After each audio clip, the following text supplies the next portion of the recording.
Good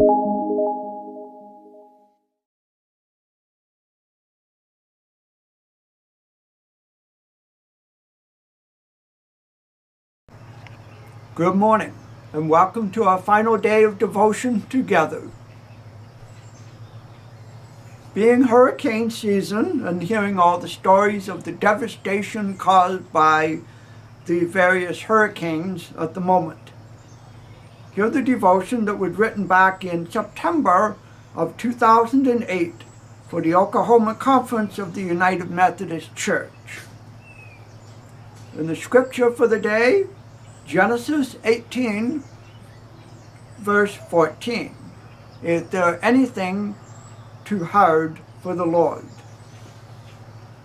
Too often, I find God's supremacy has become tiny and remote in the eyes of many Christians. I find limitation placed on God, reflecting weakness in faith and an inability to believe that God, nothing is impossible. Just in case you minimize the power and the might of God, here's the story that confirms my belief that God can do anything. This is a true story from Paul Harvey Jr.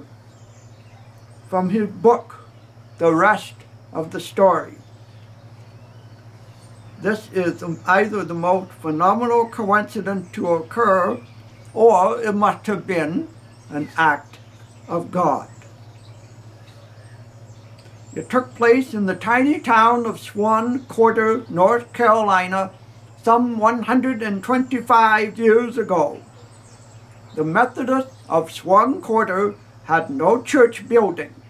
Several times the members had petitioned a shrewd, prosperous landowner seeking to build on the choicest real estate on high ground near the town, but to no avail. The only available property to them was a plot of low-lying land on Oyster Creek Road. Finally, the construction began at this site on a modest white frame building propped up on brick pilings.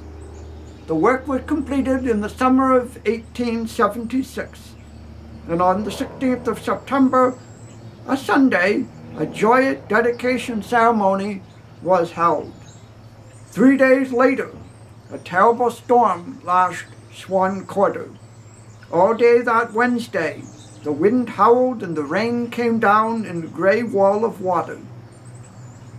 By nightfall, much of the town was flooded. Roofs were ripped off homes and devastation was everywhere. The storm raged on through the night and into the bleak morning hours. By Thursday, the wind subsided, the rain had almost but stopped. An uneasy calm settled over the town. The residents of Swan Quarter pushed back the window shutters and peered out from what was left of their homes. Most saw only desolation in the town that had been ravaged by nature, except for those with views of Oyster Creek Road, and what they saw was absolutely incredible. The church, the Swan Quarter Methodist Church, the whole building, intact, was floating down the street. Floodwaters had lifted the entire structure from the brick pilings on which it rested. The church was slowly, silently moving along Oyster Creek Road. Within minutes, concerned citizens were sloshing about in the street, waist deep in the waters, fighting the current, struggling to reach the still moving church, so that they could moor it with lengths of rope. The ropes were fastened. Their efforts failed. There was no remaining anchor structure to restrain the floating chapel. As the building moved down the street, it grew more and more attention, and more aid was enlisted, all to no avail. The water bore the church onward. Following Oyster Creek Road, the building reached the center of town.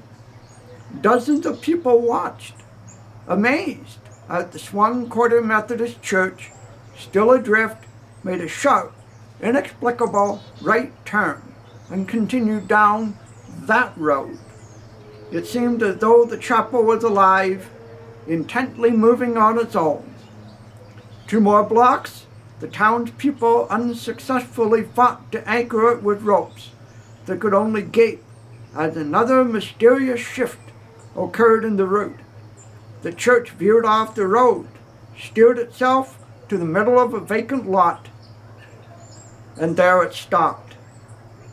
To this day, the people of Swan Quarter cannot explain how the Methodist Church ended up on the town's choicest piece of property, the same piece of land that they had begged for on many occasions.